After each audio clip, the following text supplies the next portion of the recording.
চিংড়ি মাছের আচার বানানোর জন্য আমি এই টাটকা চিংড়ি মাছ নিয়ে নিয়েছি। এবার এটাকে আমি ছাড়িয়ে পরিষ্কার করে নেব, আমার অন্যান্য ভিডিওগুলিতে যেরকম আছে ঠিক সেভাবেই। এবার আমি এক এক করে ছাড়িয়ে নিচ্ছি।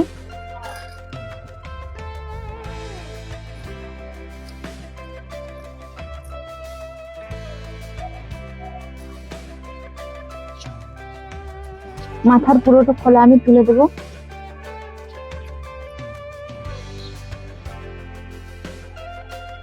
এখান থেকে একটা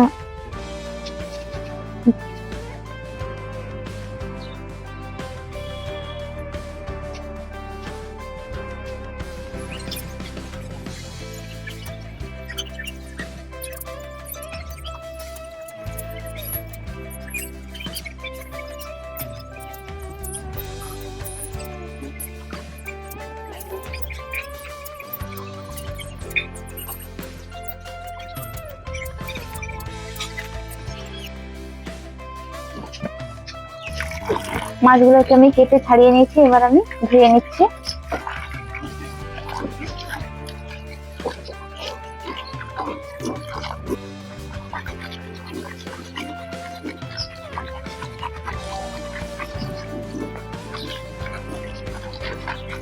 ধোয়া হয়ে গেছে।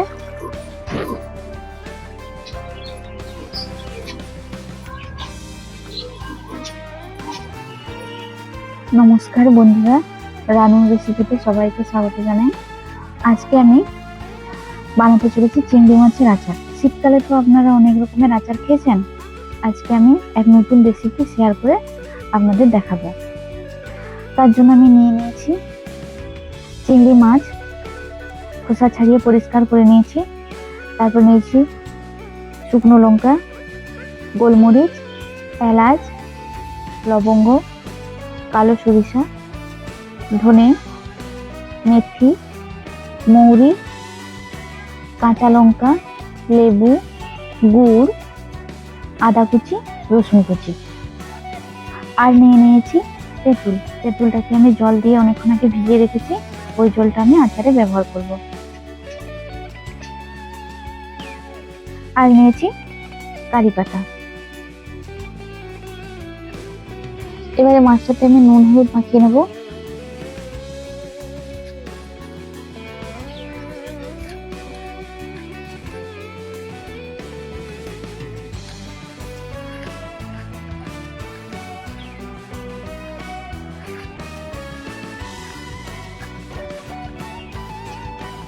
এবার আমি সব গোটা মশলাগুলোকে ভেজে নেব হালকা করে।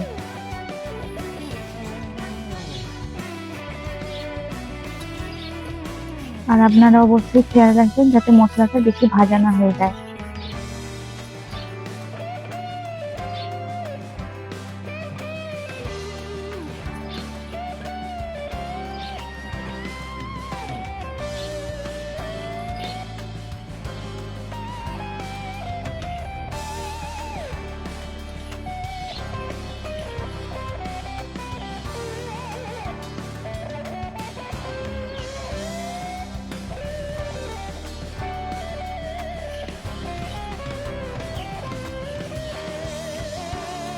মশলাগুলো হালকা করে আমি ভেজে নিয়েছি। এবার আমি এটাকে ঠান্ডা হলে গুঁড়ো করে নেব।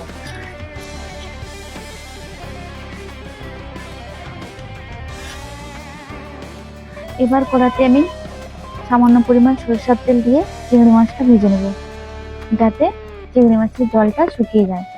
চিংড়ি মাছের জলটা থাকলে আপনি চিংড়ি মাছটা স্টোর করে বেশি দিন রাখতে পারবেন না।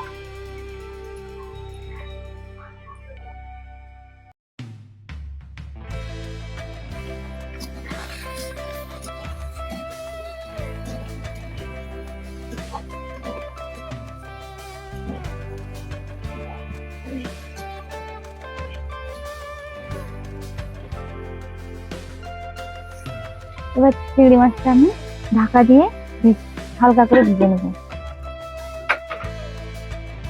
ঢাকনাটা খুলে আর একটু নেড়ে নেব।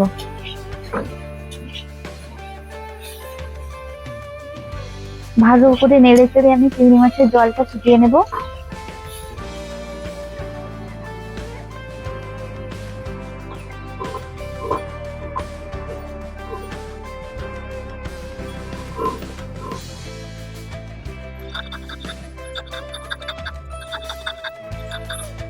চিংড়ি মাছগুলো আমি জল শুকিয়ে ভেজে নিয়েছি। এবার আমি এটাকে তুলে নেব।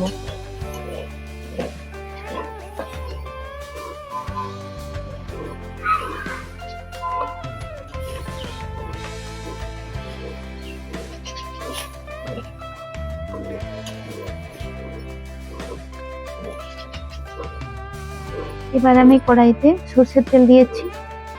সর্ষের তেলটা আচার বানানোর জন্য খুবই প্রয়োজন, কারণ এটা ফ্লেভার আর ঝাঁঝ দুটোই পাওয়া যায়।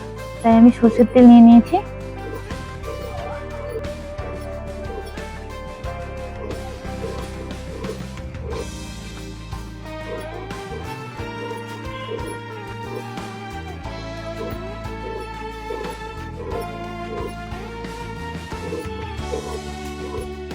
তেল গরম হয়ে গেছে, এবার আমি রসুন কুচি দিয়ে দিচ্ছি।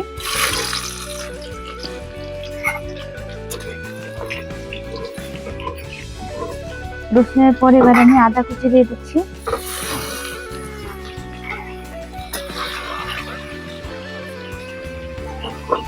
তারপর আমি কাঁচা লঙ্কা দিয়ে দিচ্ছি।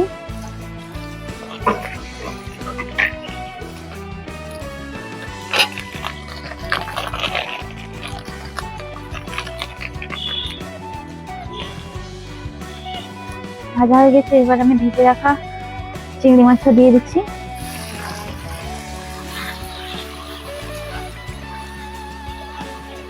এটাকে আমি কিছুক্ষণ নাড়তে থাকবো।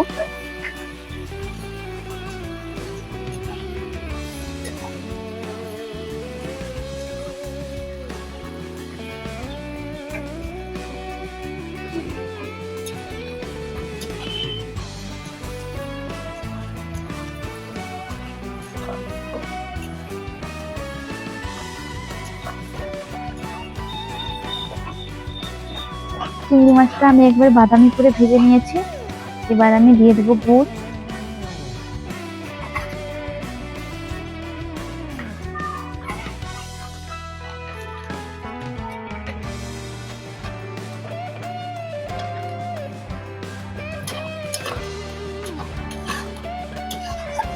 গুড়টা দিয়ে কিছুক্ষণ নাড়বো এভাবে আমি।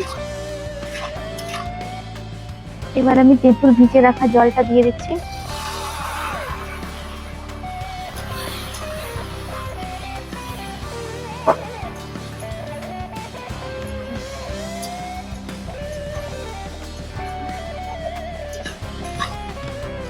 আমি ভেজে গুঁড়ো করে রাখা মশলাটা উপর থেকে আমি ছড়িয়ে দিচ্ছি।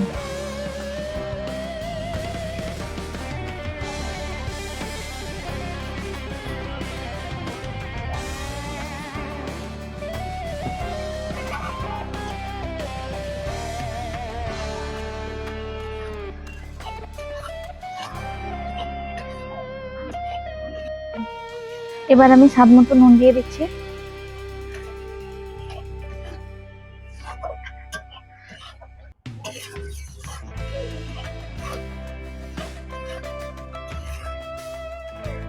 চিংড়ি মাছের আচার আমার তৈরি।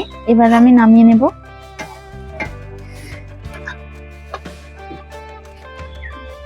এবার আমি উপর থেকে লেবু নিংড়ে নিচ্ছি।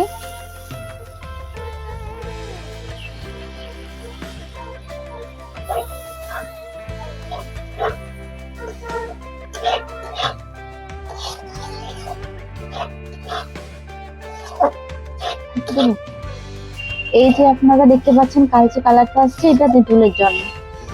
আর পুরো একদম ফুলের বীজ যেন।